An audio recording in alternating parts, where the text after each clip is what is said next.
الشيطان اللعين الرجيم. بسم الله الرحمن الرحيم.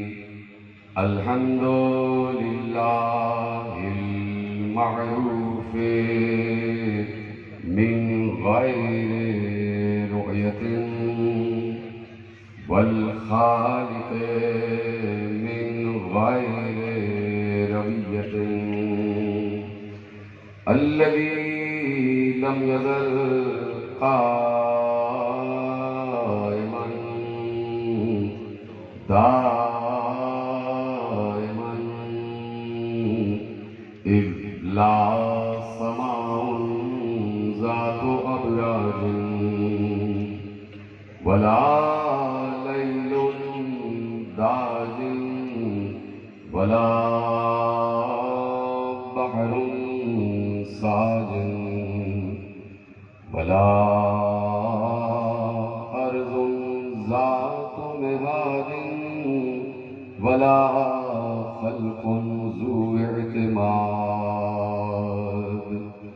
والصلاة والسلام والتحية والإكرام على نبي الرحمة وخازن المغفرة وقائد الخير والبركة ومنقذ العباد من الهلكة سيدنا ومولانا أبي القاسم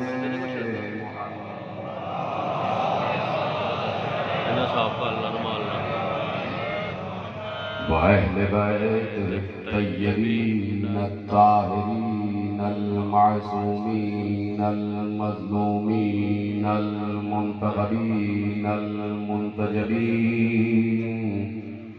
الذين أذهب الله عنهم الرجس وطهرهم تطهيرا.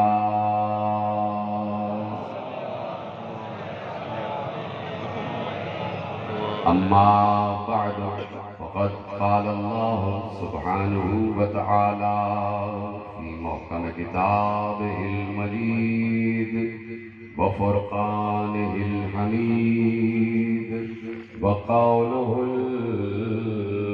الحق. بسم الله الرحمن الرحيم.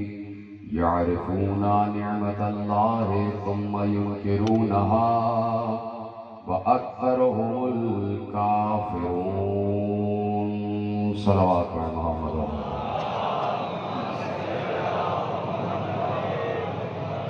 1445 ہجری کے اشرِ ماہ رضا کی مرکزی امام بارگاہ دھوبی گھاٹ فیصل آباد میں آج آپ حضرات 5ویں تقریر سماعت فرما رہے ہیں.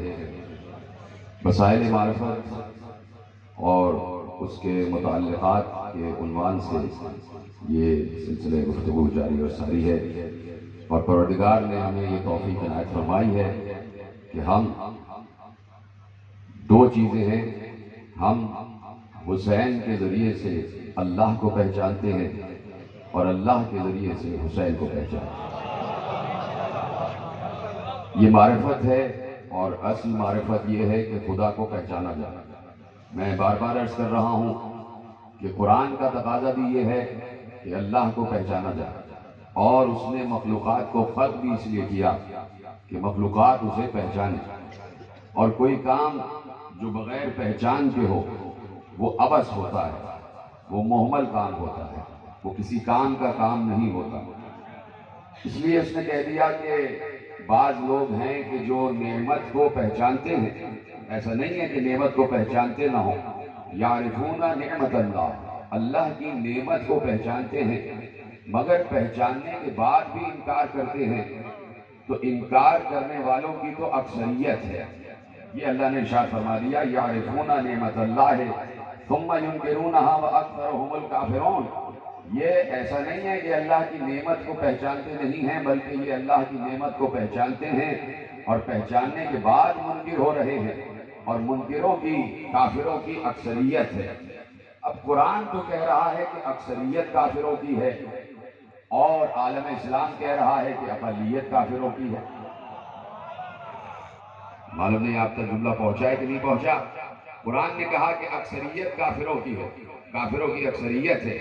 یہاں پر سورہ مبارکہ نحل کی جو میں آیت آپ کے سامنے تلاوت کر رہا ہوں، اس میں اللہ کی نعمتوں کا تذکرہ نہیں ہے کہ یہ اللہ کی نعمتوں کو پہچانتے ہیں، بلکہ یہ کہا کہ یہ اللہ کی نعمت کو پہچانتے ہیں۔ کسی ایک نعمت کا تذکرہ ہو رہا ہے، سلامت رہیں آپ، سلامت رہیں، کسی ایک نعمت کا تذکرہ ہو رہا ہے۔ دیکھیے پہچاننے کی جب بات آ گئی تو جس وقت نصارہ نجران تک پیغمبر کا خط پہنچا ہے، یہ نصارہ نجران پہلے مدینے کے آس پاس کے علاقوں میں آباد تھے، پہلے یہ بت پرست تھے، پہلے یہ کافر تھے۔ روم سے ایک آرکیٹیکٹ آیا، ایک بلڈر آیا، ایک عمارتیں بنانے والا آیا، اس کا نام گمیون تھا۔ اس نے اس نصارہ نجران جو بعد میں آباد ہوئے اس علاقے میں آ کر اپنا کام شروع کیا۔ اس نے چونکہ وہ راہب بھی تھا، اس نے تبلیغ کی، اور بہت عرصہ تبلیغ کرنے کے بعد ان تمام بت پرستوں کو نصرانی بنا لیا۔ اس لیے وہ علاقہ نصارہ نجران کہلاتا تھا، نجران کا علاقہ، اور اس کے بعد جتنے بھی تھے سب نصارہ ہو گئے، اور وہ علاقہ نصارہ نجران کا علاقہ کہلاتا تھا۔ جب پیغمبر نے خطوط بھیجے ہیں کہ میں نبی ہوں اور میں رسول ہوں، اور جن کتابوں میں تذکرہ آخری نبی کا ہے وہ میں ہی ہوں، تو ایک خط نصارہ نجران کی طرف بھی گیا۔ پیغمبر نے ایک خط نصارہ نجران کو بھی بھیجا۔ وہاں پر جو سب سے بڑا راہب تھا، اسقف اس کا نام تھا، اس نے وہ خط پڑھا اور پڑھ کر سنایا، تمام اہل نجران کو پڑھ کر سنایا۔ ان میں جو اس سے بھی بڑا راہب تھا اس کا نام ابو الحارث تھا، وہ 120 برس کا تھا، اور اس کے بعد ایک راہب کا نام عبد المسیح تھا، وہ اس سے چھوٹا تھا۔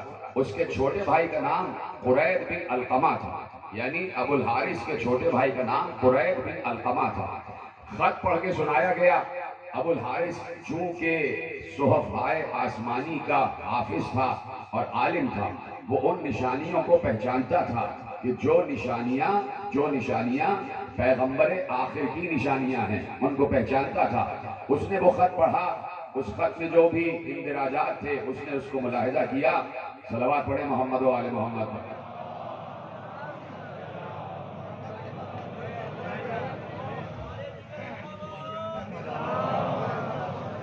صلوات پڑھیں محمد و آل محمد۔ بیٹھ جاؤ بیٹے، بس بیٹھو۔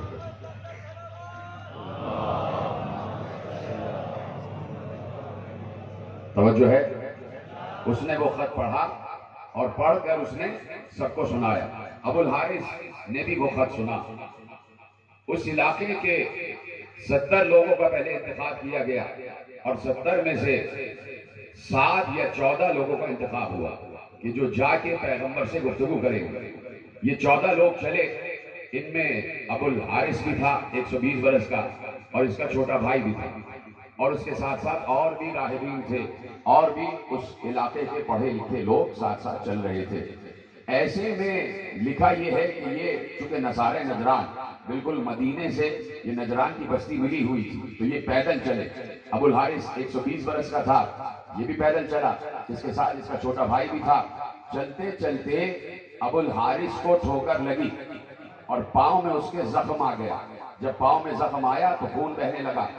اس کے چھوٹے بھائی نے بآواز بلند ایک جملہ کہا کہ برا ہو یتیم عبداللہ کا کہ نہ وہ ہمیں بلاتا اور نہ میرے بھائی کے چوٹ لگتی۔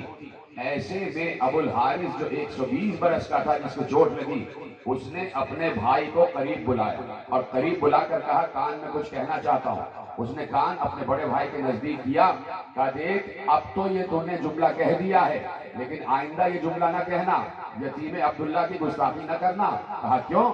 کہا اس لیے کہ مجھے یقین ہے کہ جن کتابوں میں پیغمبر آخر کی نشانیاں بتائی گئی ہیں یہ وہی رسول ہے۔ ہاں سلامت رہیں آپ، ایسے میرے ساتھ آتے جائیں۔ یہ وہی رسول ہے جس کی نشانیاں بتائی گئی ہیں۔ تو چھوٹے بھائی نے بڑے بھائی سے کہا کہ پھر ہم بحث کرنے کیوں جا رہے ہیں، پھر ہم اسے مان ہی کیوں نہیں لیتے۔ کہا سنو، اس لیے نہیں مان سکتے یہ جو میرا گرجا ہے، یہ جو میرا کلیسا ہے، یہ جو بہت بڑا گرجا ہے، اس کی سالانہ آمدنی 2 لاکھ دینار ہے، اور جو چڑھاوے چڑھتے ہیں وہ اس سے الگ ہیں۔ اگر یتیم عبداللہ کو آخری نبی مان لیا تو پیٹ پر پتھر باندھنے پڑ جائیں گے۔ سلامت رہے آپ۔ یہ اللہ کہہ رہا ہے کہ یعرفون نعمت اللہ ثم ینکرونها واکثرهم الکافرون۔ ایسا نہیں ہے کہ وہ نعمت کو پہچانتے نہیں، وہ نعمت کو پہچانتے ہیں اور پہچاننے کے بعد انکار کرتے ہیں۔ خود کسی نے پوچھا فرزند رسول سے اور آیت پڑھی، آیت جب پڑھی تو یہ کہہ دیا کہ ذکر کیا جائے اللہ کا۔ بات آ گئی کہ بھئی اللہ کو پہچانا جائے، اللہ کا ذکر کیا جائے، اللہ کی طرف یعنی اپنی تمام تر توجہات منتقل کی جائیں۔ تو فرزند رسول نے ارشاد فرمایا تفکروا بآلاء اللہ ولا تتفکروا باللہ۔ توجہ ہے، کہا اللہ پر تفکر نہیں کرو، اللہ پر غور و فکر نہیں کرو، بلکہ اللہ کی نعمتوں پر غور کرو، اللہ کی نعمتوں پر غور کرو، اللہ پر نہیں بلکہ اللہ کی نعمتوں پر غور کرو۔ یعنی فرزند رسول یہ بتا رہے ہیں کہ نعمت ہی اس کو پہچنوائے گی، نعمتیں ہی اس کو پہچنوائیں گی۔ تفکروا بآلاء اللہ ولا تتفکروا باللہ، اللہ کی نعمتوں پر غور کرو کہ اس نے کیا کیا نعمتیں دی ہیں، اس نے کیسی کیسی نعمتوں سے نوازا ہے۔ تو کہنے والے نے کہا کہ بالکل صحیح ہے، پھر اور ایک آیت تلاوت کی اور وہ آیت بڑی مشہور ہے، ثم لتسألن یومئذ عن النعیم۔ بچپن سے آپ یہ آیت سن رہے ہیں، ثم لتسألن یومئذ عن النعیم۔ آخرت میں ان سے نعمتوں کا سوال کیا جائے گا، آخرت میں ان سے نعمتوں کا سوال کیا جائے گا۔ معصوم نے آیت پڑھی اور کہا کون سی نعمتیں ہیں؟ اس نے کہا یہی نعمتیں کہ کھانا دیا ہے، پانی دیا ہے، ہوا دی ہے، بارش برسائی ہے، دریا بنائے ہیں اور ہمیں چلنے پھرنے کی قوت عطا کی ہے۔ معصوم نے کہا یہ تو ضروریات زندگی ہیں اور وہ نعمتیں دے کر احسان جتلانے والا نہیں ہے، وہ نعمتیں دے کر احسان جتلانے والا نہیں ہے۔ پھر فرمایا کہ دیکھو وہ نعمت جس کے بارے میں سوال کیا جائے گا وہ کوئی اور سی نعمت ہے۔ کہا کون سی نعمت ہے؟ یہ نعمت، اب نعمت کی بات ہے تو نعمت کا ہی تذکرہ آگے بڑھتا جائے گا۔ میں نے 2 محرم کو علی کا ایک خطبہ آپ کے حوالے کیا جس میں نعت الموجود کا تذکرہ تھا کہ الحمدللہ الذی لا یبلغ مدحتہ القائلون ولا یحصی نعماءہ العادون ولا یودی حقہ المجتہدون الذی لا یدرکہ بعد الہمم ولا ینالہ غوث الفتن الذی لیس لصفتہ حد محدود ولا نعت موجود ولا وقت معدود ولا حد محدود۔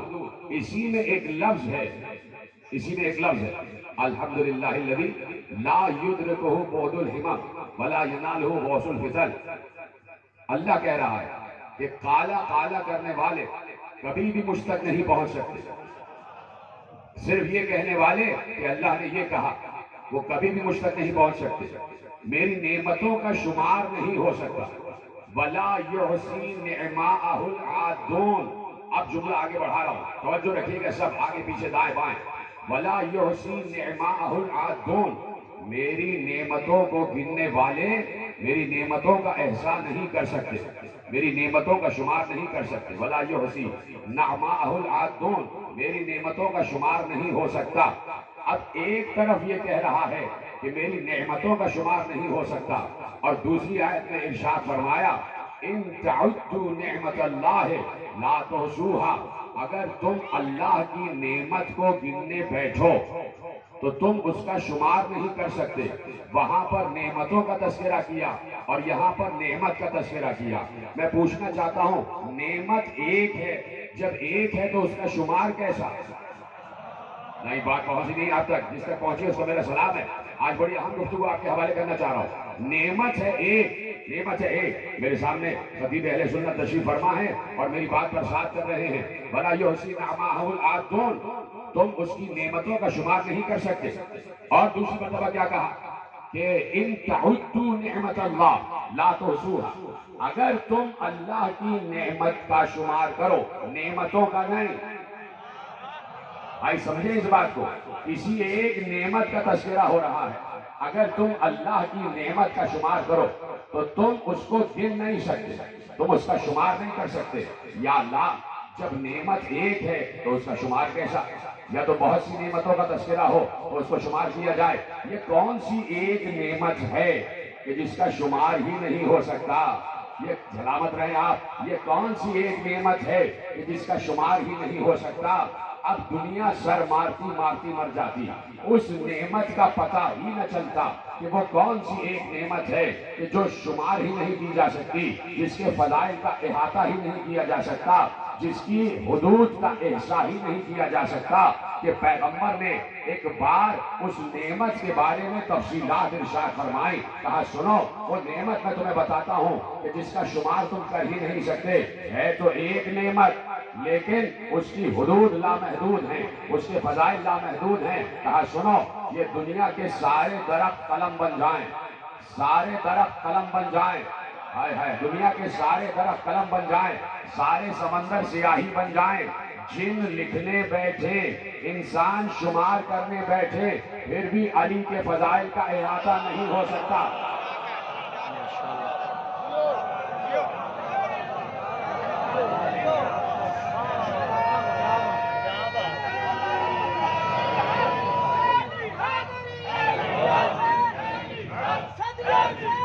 اللہ کی نعمت کو شمار کرنے بیٹھو تو تم اس کا احاطہ نہیں کر سکتے. اور پیغمبر نے کہا ما احصی فضائل علی ابن ابی طالب، تم علی ابن ابی طالب کے فضائل کا شمار نہیں کر سکتے، تم علی ابن ابی طالب کے فضائل کو گن نہیں سکتے. ہاں پیغمبر نے تو کہہ دیا اور ہم نے مان لیا، لیکن منافق کی گارنٹی ہم نہیں لیتے، کسی منافق کی گارنٹی ہم نہیں لے سکتے. منافق کے بارے میں ہم کوئی گارنٹی نہیں لے سکتے، کوئی ضمانت نہیں لے سکتے، اس لیے کہ پیغمبر پر جو قرآن اترا اس میں منافقین کا تذکرہ اللہ نے کیا. سورہ منافقون پورا موجود ہے کہ جس میں اللہ نے اس بات کی طرف اشارہ کیا اذا جاءک المنافقون قالوا نشهد انک لرسول اللہ واللہ یعلم انک لرسولہ واللہ یشہد ان المنافقون لکاذبون. ہاں یہ منافقین آپ کے پاس آتے ہیں اور آ کر کہتے ہیں کہ آپ اللہ کے رسول ہیں، یعنی منافق یہ گواہی دیتا ہے کہ میں گواہی دیتا ہوں کہ محمد اللہ کا رسول ہے، لیکن اللہ کہہ رہا ہے منافق جھوٹا ہے. ان المنافقین لکاذبون، منافق جھوٹے ہیں. اور پھر ارشاد فرمایا ان المنافقین فی الدرک الاسفل من النار، منافق جہنم کی آگ کی بالکل گہرائیوں میں ہوگا. کیا سن رہے ہیں آپ؟ منافق فی الدرک الاسفل من النار، جہنم کی آگ کے تہہ میں ہوگا. اتنی گہرائی میں منافق کو گرایا جائے گا، اتنی تہہ میں منافق کو گرایا جائے گا. وَلَن تَجِدَ لَهُمْ نَصِيرًا، اور تم ان کا کوئی مددگار نہیں پاؤ گے. یعنی منافق جملہ دوں آپ کو، منافق مدد کا قائل نہیں ہوتا. وَلَن تَجِدَ لَهُمْ نَصِيرًا، تم ان کا کوئی مددگار نہیں پاؤ گے، ان کا کوئی مددگار نہیں پاؤ گے. إِلَّا الَّذِينَ تَابُوا وَأَصْلَحُوا، اور وہ لوگ، بس وہ لوگ کہ جنہوں نے توبہ کی اور انہوں نے اپنی اصلاح کی، جنہوں نے توبہ کی اور انہوں نے اپنی اصلاح کی. وَاعْتَصِمُوا بِاللَّهِ، جنہوں نے اللہ کو مضبوطی سے تھاما. وَأَخْلَصُوا دِينَهُمْ لِلَّهِ، اور جنہوں نے اپنے دین کو اللہ کے لیے خالص کر لیا. اولئک من المؤمنین، وہ مومنین میں سے ہو جائیں گے، وہ مومنین میں سے ہو جائیں گے. ایک منافق کی پہچان پہلی یہ ہے کہ یہ، اور قرآن نے پہچان بتائی، یقولون بافواہہم ما لیس فی قلوبہم، جو یہ زبان سے کہتے ہیں دل سے اقرار نہیں کرتے. اے میرے ساتھ سارے کے سارے کا منافق جو زبان سے کہتا ہے دل سے اقرار نہیں کرتا. یہ ساری قرآن کی آیتیں میں نے آپ کے حوالے کر دی. یعنی منافق کی زبان پر کچھ اور رہتا ہے اور دل میں کچھ اور رہتا ہے. منافق کی سب سے بڑی نشانی یہ ہے کہ زبان پر کچھ اور رہے اور دل میں کچھ اور رہے. مثلا زبان سے تو عبداللہ ابن ابی لا الہ الا اللہ محمد رسول اللہ کہتا تھا، لیکن دل سے قبول نہیں کرتا تھا. سردار تھا منافقین کا پیغمبر کے دور میں، سردار تھا. اور پیغمبر کے دور میں، تو دل سے جو بات تھی وہ زبان سے ادا نہیں ہوتی. لا الہ الا اللہ محمد رسول اللہ زبان سے کہا جا رہا ہے لیکن دل سے قبول نہیں کیا جا رہا. اس کا مطلب ہے کہ منافق ہے. یعنی لا الہ الا اللہ محمد رسول اللہ دل میں نہیں اترا. اب کیسے معلوم ہو کہ لا الہ الا اللہ محمد رسول اللہ دل میں اترا ہوا ہے؟ توجہ ہے. کیسے معلوم ہو کہ یہ کلمہ توحید دل میں اترا ہوا ہے؟ یہ دل سے کلمہ پڑھ رہا ہے کہ نہیں پڑھ رہا؟ کیسے معلوم ہو؟ تو جائیے پڑھیے. اور میرے سامنے خطیب اہل سنت بیٹھے ہیں، ان کے پاس حوالے موجود ہیں، ان سے دریافت فرمائیے گا. پڑھی لکھی شخصیت میرے سامنے بیٹھی ہے کہ خود جناب ام سلمہ رضی اللہ تعالی عنہا نے فرمایا کہ پیغمبر نے علی کو مخاطب کر کے کہا، اور میں نے سنا کہ پیغمبر نے علی کو مخاطب کر کے کہا، یا علی یا علی لا یحبک الا مومن لا یبغضک الا منافق. اے علی تم سے سوائے مومن کے کوئی محبت نہیں کرے گا، سوائے منافق کے کوئی دشمنی نہیں رکھے گا. سلامت رہے آپ. یعنی علی سے محبت ایمان کی نشانی ہے، علی سے بغض نفاق کی پہچان ہے. تو اب جہاں علی سے بغض نظر آ جائے سمجھ لینا اس سے بڑا کوئی منافق نہیں ہے، اس سے بڑا کوئی منافق نہیں. کل میں نے آپ کے سامنے وہ روایت پڑھی کہ جہاں خلیفہ دویم حضرت عمر بن خطاب رضی اللہ تعالی عنہ نے کیا ارشاد فرمایا کہ میں نے سنا کہ پیغمبر نے کہا، کل حوالے دیے تھے جن حضرات کو یاد ہے، کہ میں نے سنا کہ پیغمبر نے کہا، کیا کہا؟ کہ وہ شخص جھوٹا ہے جو یہ تو کہے کہ مجھ سے محبت کرتا ہے لیکن علی کا دشمن ہو. یاد آ گئی بات؟ تو مجھ سے محبت، علی سے محبت ایک ساتھ ہونی چاہیے. یعنی مشروط ہے میری محبت علی کی محبت سے، پیغمبر کی محبت مشروط ہے علی کی محبت سے. تو جہاں پر محبتیں نظر آ جائیں یقیناً وہاں پر نہ کفر ہے نہ نفاق ہے، وہاں پر نہ منافقت ہے نہ انکار ہے. جہاں پر ایمان ہے وہاں پر اقرار ہے، اور جب ایمان ہے تو اقرار ضروری ہے، اعلان بھی ضروری ہے. ایمان کے لیے یہ تعریف لکھی گئی ہے کہ زبان دل اقرار کرے اور زبان اعلان کرے. نہیں پہنچی بات؟ دیکھیے ایمان کی تعریف یہ لکھی گئی ہے کہ دل اقرار کرے اور زبان اعلان کرے. دل میں نہیں رکھنا ہے بلکہ زبان سے اعلان بھی کرنا ہے، زبان سے اعلان بھی کرنا ہے. اللہ نے کہا انما ولیکم اللہ، اللہ نے کہا انما ولیکم اللہ. اللہ کو دل سے ولی ماننا ہے، اللہ کو دل سے ولی ماننا ہے. صرف دل سے ماننا نہیں ہے بلکہ زبان سے اقرار کرنا ہے. تو جیسے ہی اللہ نے کہا انما ولیکم اللہ، آپ کے دل نے مانا، اللہ نے کہا زبان سے اقرار کرو، اعلان کرو. آپ نے کہا لا الہ الا اللہ. پتہ نہیں کوئی میری بات سمجھا ہے کہ نہیں سمجھا؟ اللہ نے کہا انما ولیکم اللہ، یقین ہے؟ ہم نے کہا ہاں یقین ہے. تو اللہ نے کہا دل سے مان لیا؟ ہم نے کہا مان لیا. اب اللہ کہتا ہے زبان سے اعلان کرو. ہم نے کہا لا الہ الا اللہ. اللہ نے کہا صرف میں ولی نہیں ہوں، میرا رسول بھی ولی ہے. اللہ نے کہا مانا؟ ہم نے کہا دل سے مانا. تو اللہ نے کہا زبان سے اعلان بھی کرو. تو ہم نے اعلان کیا محمد رسول اللہ. اب اللہ نے کہا تیسرا ولی علی ہے. پتہ نہیں بات پہنچ رہی نہیں پہنچ رہی؟ اللہ نے کہا تیسرا ولی علی ہے. اللہ نے کہا مانا؟ ہم نے کہا مانا. تو کہا زبان سے اعلان بھی تو کرو. تو ہم نے کہا علی ولی اللہ.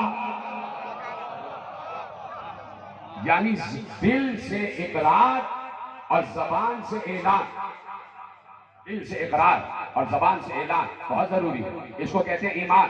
مجھے اندازہ ہے کہ آج بہت حرف ہو رہا ہے اور سب لوگ پنکھا چل رہے ہیں. میں زیادہ زحمت ہوں اور آپ کے درمیان حائل نہیں ہونا چاہتا، لیکن جتنی تیزی سے آگے بڑھ جاؤں تو مطالب اور مفاہیم آپ کے حوالے کرتا جاؤں. دل سے اقرار اور زبان سے اعلان. تو جہاں جہاں پر بھی تین گواہیاں آ رہی ہیں اس کا زبان سے اعلان بہت ضروری ہے، زبان سے اعلان بہت ضروری ہے. اسی لیے کہہ دیا یعرفون نعمت اللہ ثم ینکرونها فاکثرهم الکافرون. یہ اللہ کی ایک نعمت کو پہچانتے ہیں. اب تلاش کرنا ہے کہ وہ کون سی نعمت ہے کہ جسے پہچانا بھی گیا لیکن اس سے انکار بھی کیا گیا. ایسا نہیں ہے کہ اس نعمت کو پہچانا نہ گیا ہو اور پہچاننے کے بعد انکار کر دیا گیا ہو.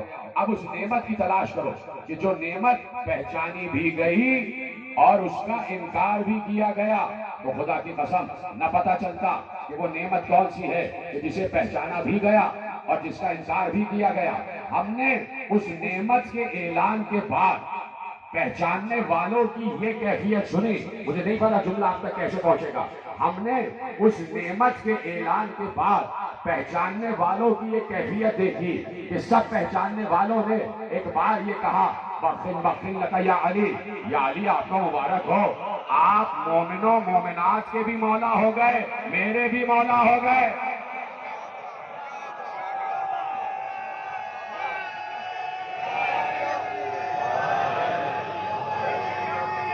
توجہ فرمائیے آپ نے۔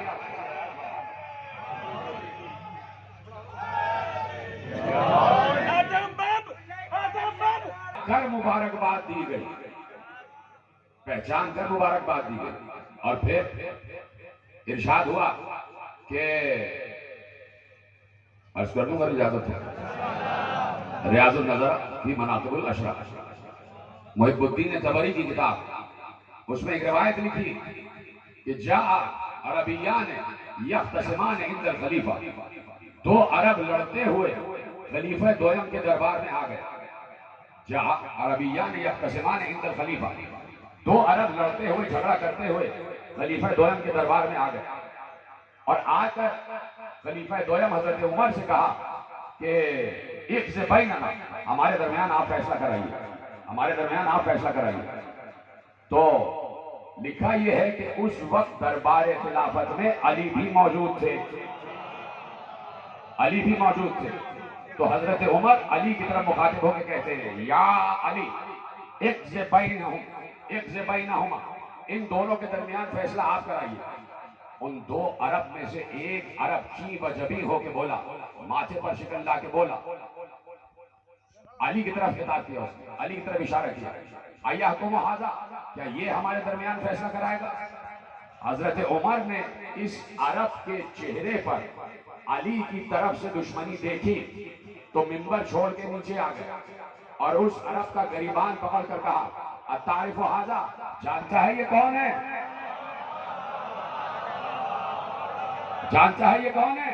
ھذا مولایا و مولا المؤمنین، یہ میرے بھی مولا ہیں، مومنوں کے بھی مولا ہیں۔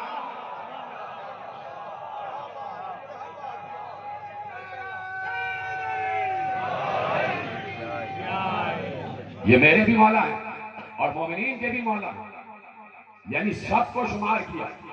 تو پیغمبر نے یہی اعلان کیا تھا من کنت مولا ہو فہذا علی مولا، جس کا میں مولا ہوں اس کا علی مولا ہے۔ تو اب تلاش یہ کرو کہ پیغمبر کس کا، تلاش یہ کرو کہ پیغمبر کس کا مولا ہے۔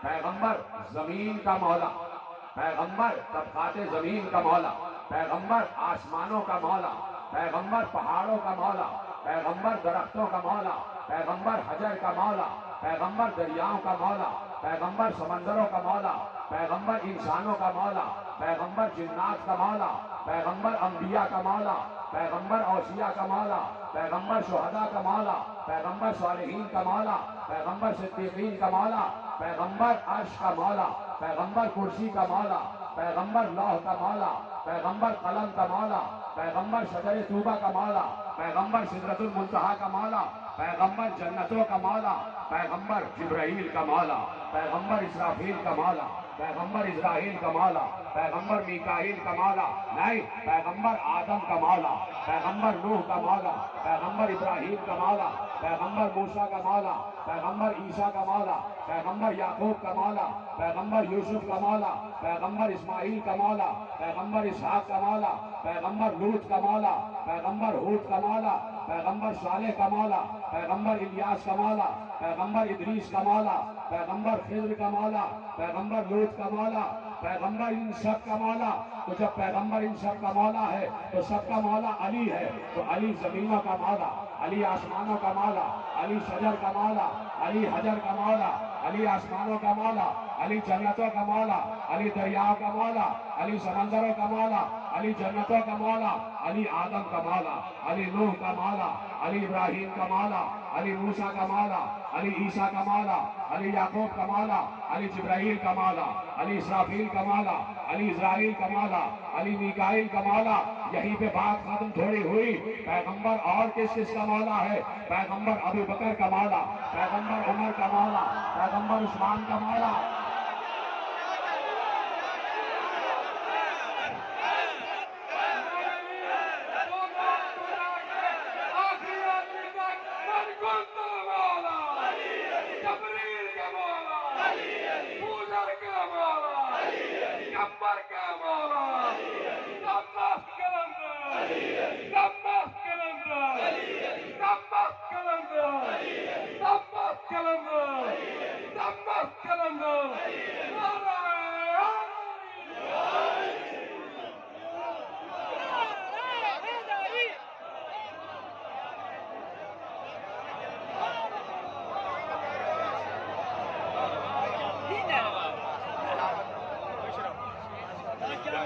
توجہ فرمائی آپ نے کہ پیغمبر سب کا مولا ہے۔ رسول نے کہا من کنت مولا ہو فہذا علی مولا، جس کا میں مولا ہوں اس کا یہ علی مولا ہے۔ تو حضرت عمر نے بھری بز میں اعلان کر دیا ھذا مولایا و مولا المومنین، یہ میرے بھی مولا ہے۔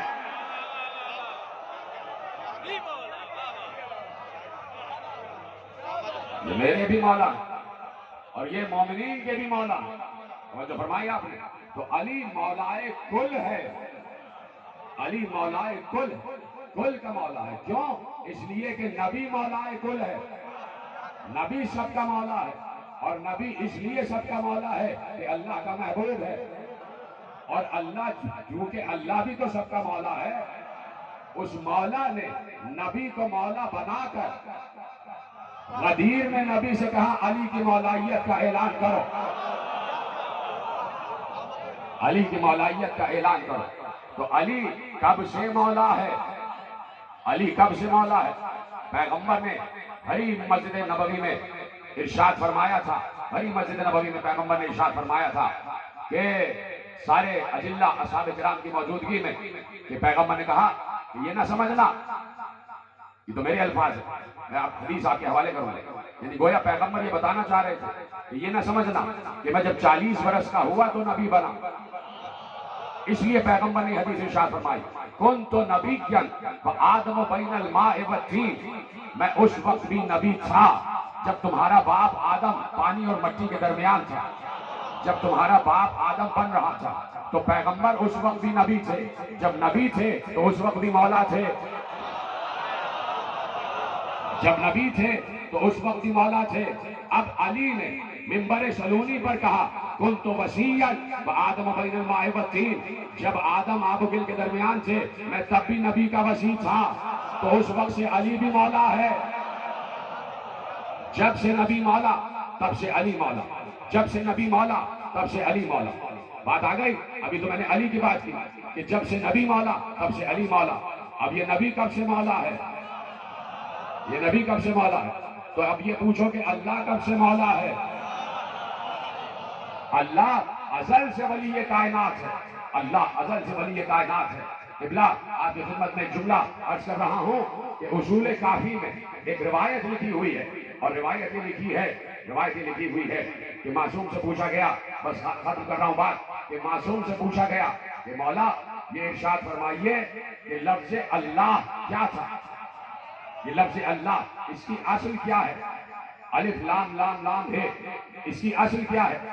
تو فرزند رسول نے ارشاد فرمایا کہ اللہ مشتق من الہ، لفظ اللہ اوریجنیٹ کیا گیا ہے لفظ الہ سے، اس کا مصدر ہے الہ، یہ الہ سے مشتق ہے، الہ سے اللہ بن گیا، یعنی اصل میں یہ لفظ تھا الہ اور اس سے اللہ بنا، الف لام لگا اور اس سے اللہ بن گیا۔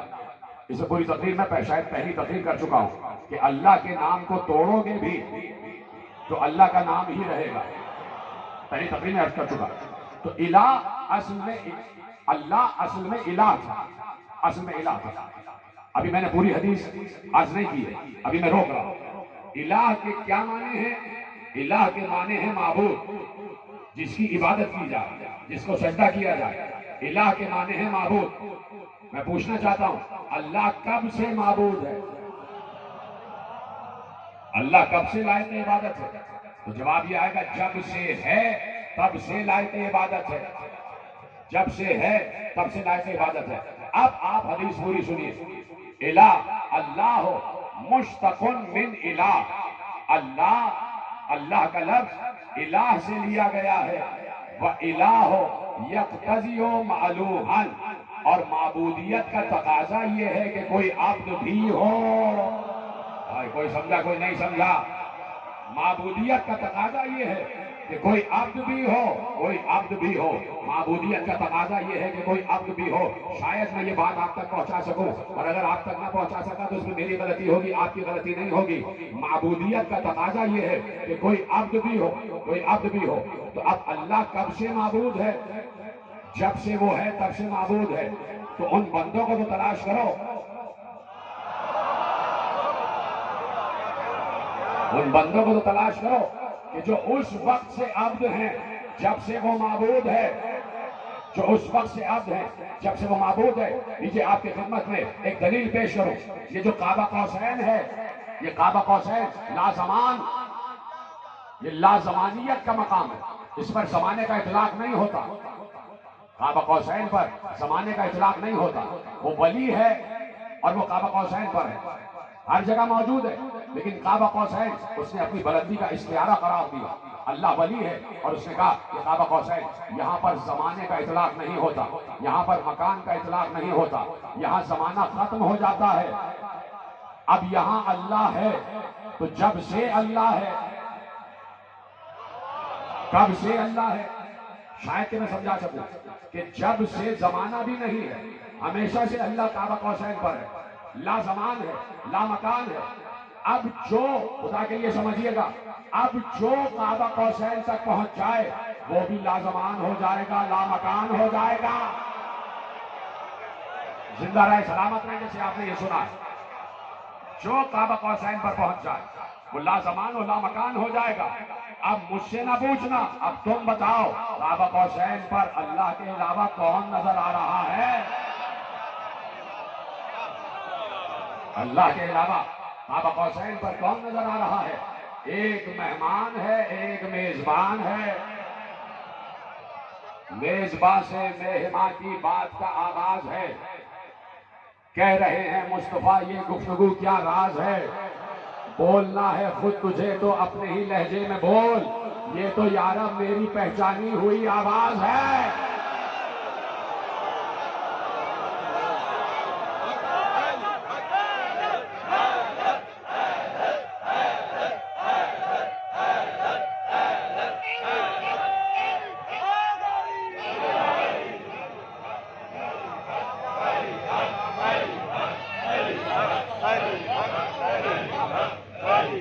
سب مل کے بولیں۔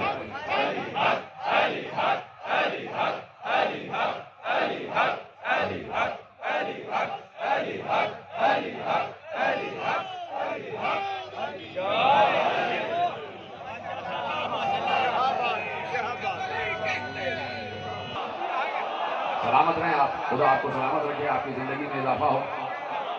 تو جو فرمائی آپ نے، تو اب علامہ حسقانی نے شواہد التنظیم میں لکھا، اور کلیدی جملہ آپ کے حوالے کر رہا ہوں۔ علامہ حسقانی شواہد التنظیم لکھ رہے ہیں کہ علی کہاں کہاں بس رہا ہے، اور جس کے دل میں علی نہیں بسا سمجھو وہ دنیا ہی میں نہیں بسا۔ آپ کی زبان میں کہہ دوں، آپ کی زبان میں کہہ دوں جملہ، جو علی کا محب نہیں وہ جمعہ ہی نہیں۔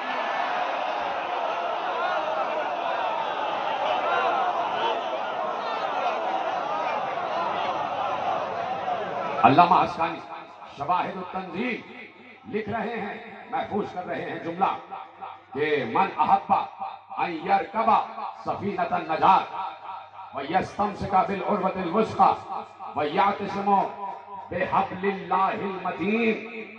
ابھی پوری حدیث نہیں آپ کے حوالے کی، دیکھیے کیا ہے، واعتصموا بحبل اللہ جمیعا ولا تفرقوا، اللہ کی رسی کو مضبوطی سے تھامو اور فرقوں میں تقسیم نہ ہونا۔ قرآن کی آیت ہے نا، اور ہم اس آیت پر 1400 برس سے عمل پیرا ہیں۔ میرا خصوصیت کے ساتھ اس فیصل آباد کے ممبر سے یہ اعلان ہوتا ہے کہ جہاں پر بھی آواز پہنچ رہی ہے، ہزاروں لوگ اس وقت یہ گفتگو سن رہے ہیں، لائیو بیٹھے ہوئے کم از کم 10,000 لوگ سن رہے ہیں۔ روزانہ کی رپورٹ یہ آتی ہے کہ 10,000 لوگ سن رہے ہیں اور دنیا کے مختلف خطوں میں سن رہے ہیں۔ تو ہمارا یہی پیغام اور خصوصیت کے ساتھ فیصل آباد کے اس ممبر سے میرا ہمیشہ یہ پیغام رہا ہے کہ اللہ کی رسی کو مضبوطی سے تھامے رکھو اور ایک دوسرے سے جلو نہیں،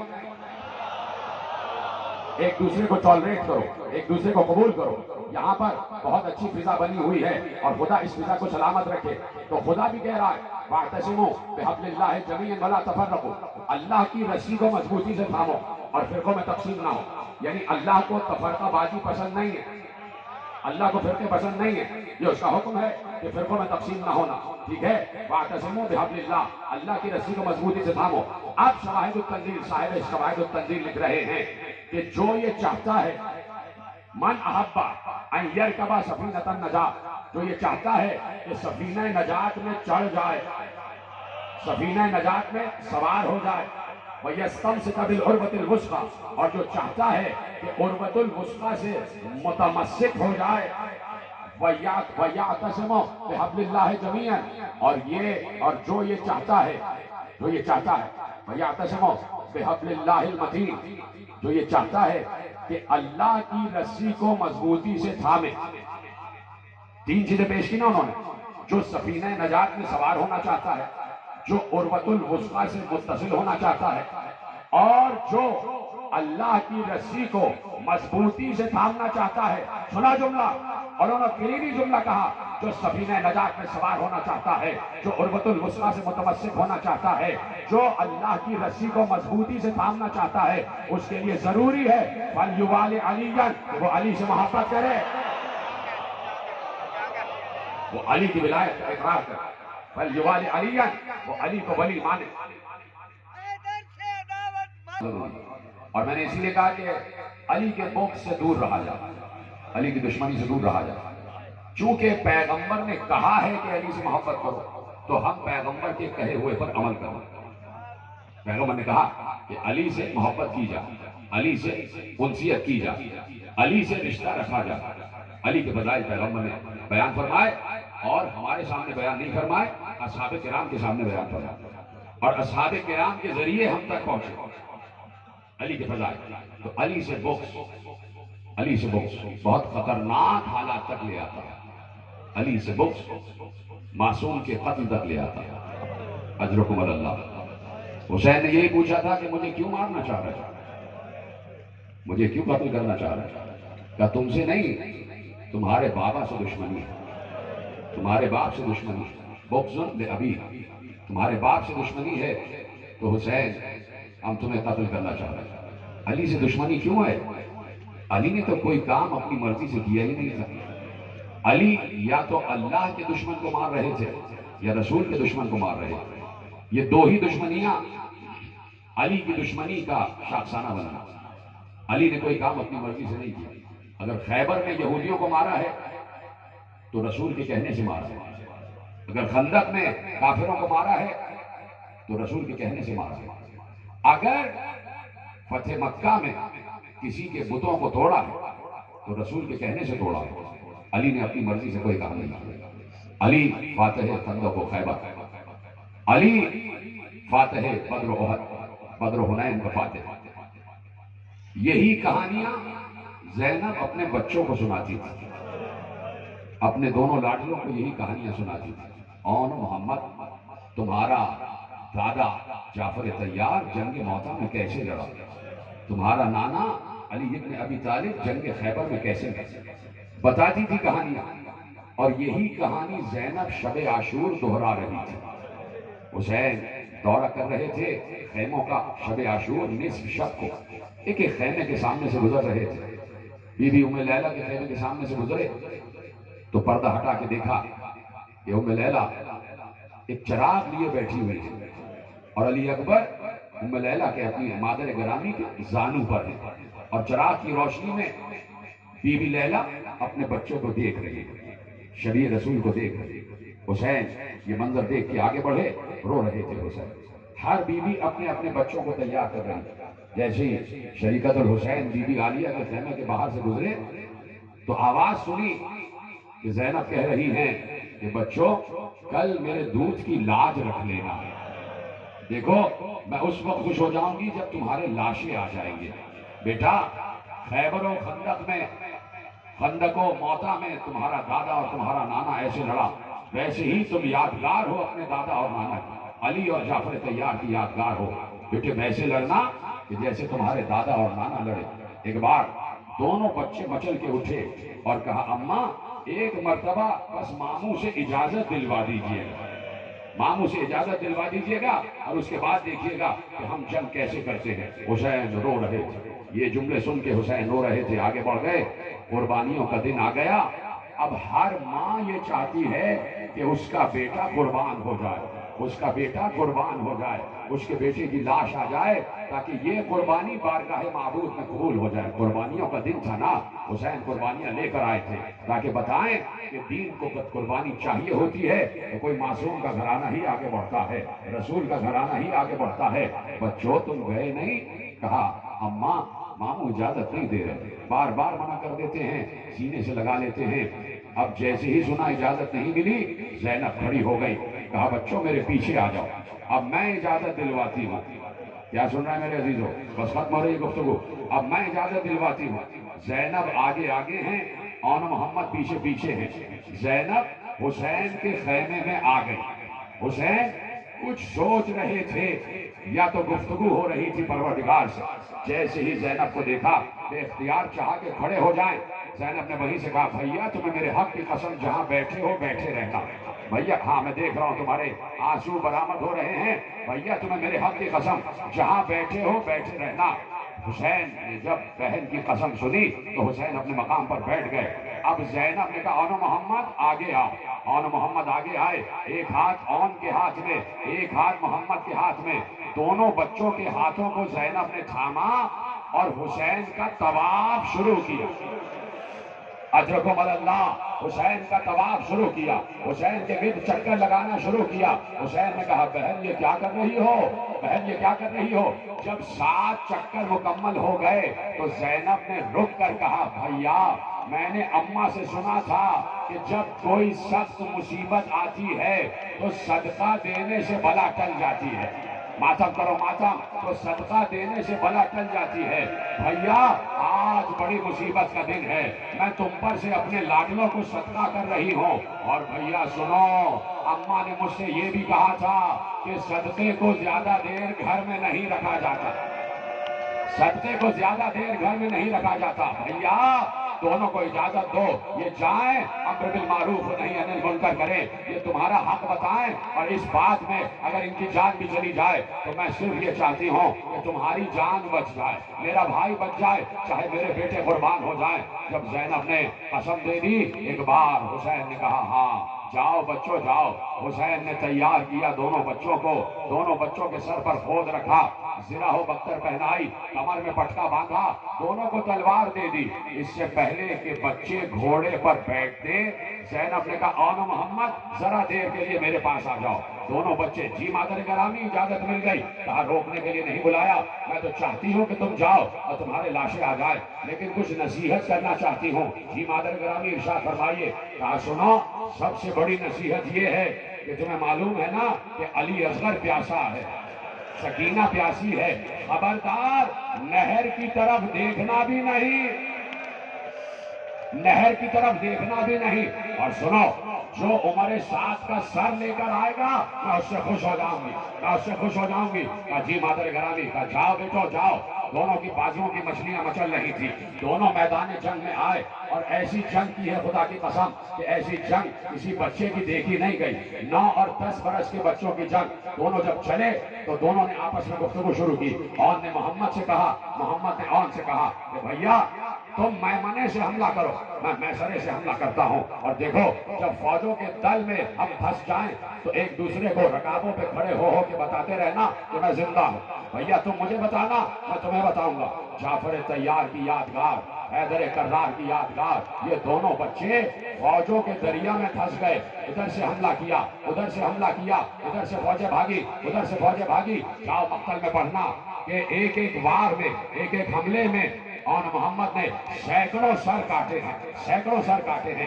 ادھر سے زینب نے کہا کہ فضہ ذرا صدر دروازے پہ کھڑی ہو جاؤ اور مجھے بتاتی رہنا کہ میرے بچے کیسے جنگ کر رہے ہیں، میرے لاڈلے کیسے جنگ کر رہے ہیں۔ فضہ بتاتی جاتی تھی کہ بی بی میمنے کو اجاڑ دیا، میمنے کو اجاڑ دیا۔ جیسے ہی سنا زینب نے سجدے میں سر رکھا، الحمدللہ رب العالمین، کہا کیا ہوا؟ کہا میسرے کو اجاڑ دیا۔ ایک بار زینب نے سجدے میں سر رکھا اور کہا الحمدللہ رب العالمین، کہا اب کیا ہوا؟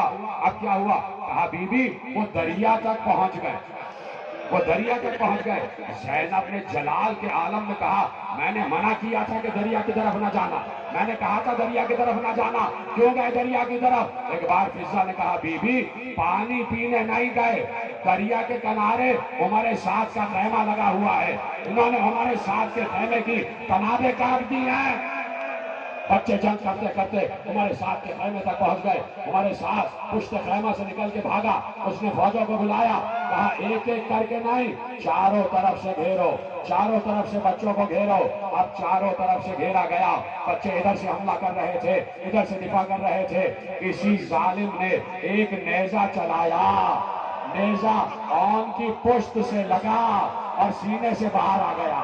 دوسرا نیزہ چلا، محمد کے پہلو سے لگا، دوسرے پہلو سے واپس آیا۔ دونوں بچے زمین پر گرے، کہا مامو ہم گر گئے، مامو ہم زمین پر آ گئے۔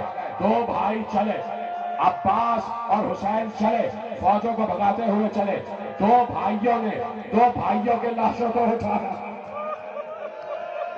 دو بھائیوں کے لاشوں کو اٹھایا۔ بی بی فضہ نے کہا کہ شہزادی آپ کے بچوں کے لاشیں آ رہے ہیں، آپ کے بچوں کے لاشیں آ رہے ہیں، سنو گے؟ زینب نے کہا لاشیں نہ کہو، میرے بچے دولہا بن گئے، میرے بچے دولہا بن گئے، میرے بچوں کی بارات آ رہی ہے، میرے بچوں کی بارات آ رہی ہے۔ ایک بار تھوڑا سا حوصلہ کر لو، میرا جملہ سننا۔ ایک بار لاشیں خیمے میں لائے گئے، آن محمد کے لاشیں خیمے میں لائے گئے۔ ساری بیویوں نے گھیرا ڈالا، سب ماتم کر رہے تھے، آئے زینب کے لاڈلے، آئے زینب کے لخت جگر۔ حسین نے دیکھا ساری بیویاں ہیں لیکن زینب نظر نہیں آ رہی، زینب نظر نہیں آ رہی۔ کہا زینب کہاں ہے؟ فضہ نے کہا کہ اپنے خیمے میں سجدے میں سر رکھے ہوئے ہیں اور خدا کا شکر ادا کر رہی ہیں۔ حسین نے زینب کو بلایا، تمہارے بچوں کے لاشیں آ گئے، لو لپٹ جاؤ، گریہ کر لو۔ کہا بھیا میں نے صدقہ کر دیا ہے، میں ان پر نہیں رہوں گی، میں ان پر نہیں رہوں گی، خدا کی قسم لاشیں آئے تو زینب بچوں پر نہیں روئی۔ 11 محرم آ گئی، زینب آن محمد پہ نہیں روئی۔ بازار کوفہ آیا، زینب آن محمد پہ نہیں روئی۔ دربار کوفہ آیا، زینب آن محمد پہ نہیں روئی۔ بازار شام آیا، نیزوں پہ دونوں کے سر دیکھ رہی تھی لیکن آن محمد پہ نہیں روئی۔ دربار شام آیا، آن محمد پہ نہیں روئی۔ زندان شام میں 1 سال قید رہی، آن محمد پہ نہیں روئی۔ زندان سے رہائی مل گئی، آن محمد پہ نہیں روئی۔ چہلم کو کربلا میں آئی، آن محمد پہ نہیں روئی۔ پھر مدینے آئی، آن محمد پہ نہیں روئی۔ آخری جملہ تقریر کا، جب مدینے آ گئی زینب، روضہ رسول پر کئی دن گزر گئے تو عبداللہ ابن جعفر آئے اور آ کر کہا شہزادی اپنے گھر بھی تو آ جائیے، اپنے گھر بھی تو آ جائیے۔ جیسے ہی شوہر کا حکم سنا، آخری جملہ تقریر کا، زینب نے دروازہ کھولا، آن محمد کے حجروں پہ نگاہ پڑی، سر سے ردا پھینک کر کہا آن